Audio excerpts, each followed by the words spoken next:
myself. So here we are on Totnes Industrial Estate. This is our grown in Totnes processing unit.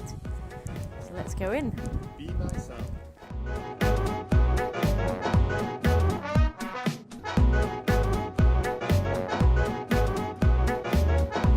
Be myself. Welcome to Grown in Totnes. I'm Holly and I'm going to show you the different bits of equipment we've got here today to do some grain processing. This morning we're going to polish wheat. So this is cleaned wheat that's come from the farm and we're going to polish it just to get rid of any dust.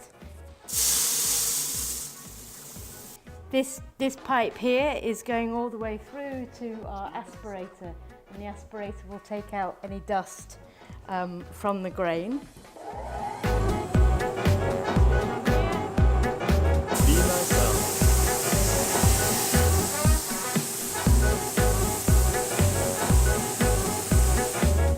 We're going to do some milling of wheat.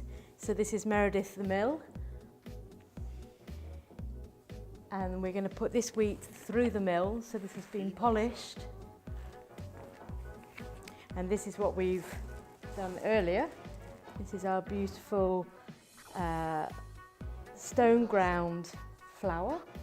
And the next stage to this is to sieve it. So we need to just sieve out any fine bits of husk that might still be left in the flour. And then we'll have 100% wholemeal flour. If we want to make white flour, then we have to put another sieve in our sieve. But we'll show the sieving process after the milling process. Dust mask on. Be We've got myself. our bag attached here. Switch it on. Be myself. So this is Simon the sieve, and at the moment Simon the sieve has just got one sieve inside, and this will just take out any bits of husk that are left on the grain. We'll be left with wholemeal flour. We've got two outlets, one which will take out the rubbish and one which the flour will come through. I'm going to pour this flour that we've milled into the trug, and then we'll put it into the sieve.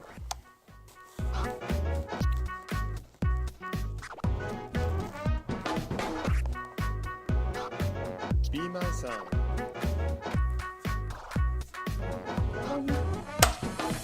So here you've got the clean flour coming out. On this side, tiny bit of husk and bran falling out here.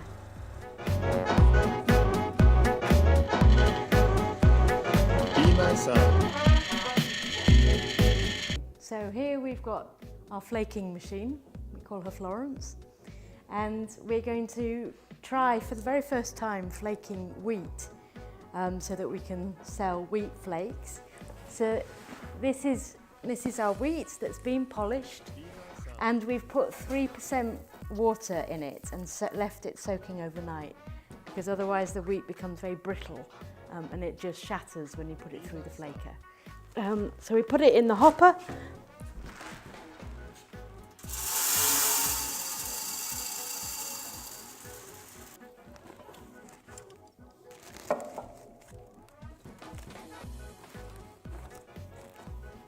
This adjusts our rollers, so we make the rollers really slack so that it's really easy for the grain to fall through.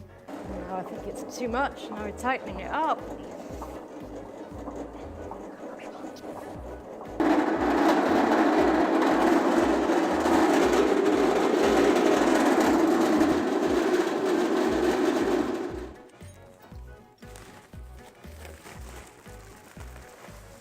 Okay, I think this is looking good. Be myself. Otherwise, I think it looks okay. Okay, so this big piece of machinery here is a dehuller, and I'll explain what that does. And yeah, this is all part of it here, which is our newest piece of machinery. And we haven't quite got it up and running as we'd like to yet, but I'm going to show you in principle how it works. So if we have a look in this bag, This is spelt. You see the spelt has got a husk on it, which we have to remove first because it's inedible. So all we want is the grain, which sits inside, which would look like that. So we need to remove all of this outer husk and twiggy bit off because that's totally inedible. And inside there's something spinning round at really, really fast speed, and it smashes the grain against the sides, and that makes the husk fall off. And then it drops down here, and we collect the grain, comes out here, and then the lightweight husk should get blown up through this sock and fall down the bottom of this cyclone. What's currently happening is that the dehuller is only dehulling about 70% of the grain and not all of the grain, and the separator is only separating about 70% of the grain, not all of it, which means it's got bits in it which you can't eat, and it's just not a high enough standard. So we're experimenting, adjusting the machinery and the vents and so on very finely to try and get it so that it's a standard that's good enough. But it looks like we may end up having to do some hand sieving with this. So it's been a difficult piece of machinery to get working. Everything else is working really well, but this isn't. And so we've got all of these bags that you see here. This is all spelt, waiting to be dehulled. And spelt is a really premium product. It's worth a lot more than wheat, and people really love it around Totnes. So yeah, we're very anxious to get this going, and that's our next project. Be My Sound.